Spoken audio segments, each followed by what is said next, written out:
ভিডিওটিতে যে গাছটি দেখতে পাচ্ছেন এটি একটি রেড হাইব্রিড জাবুটিকা বা এর গাছ।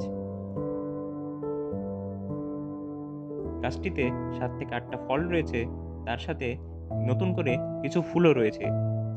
এটি ব্রাজিলের একটি ফল, যাকে অনেকে ব্রাজিলিয়ান গ্রেপ বলেন।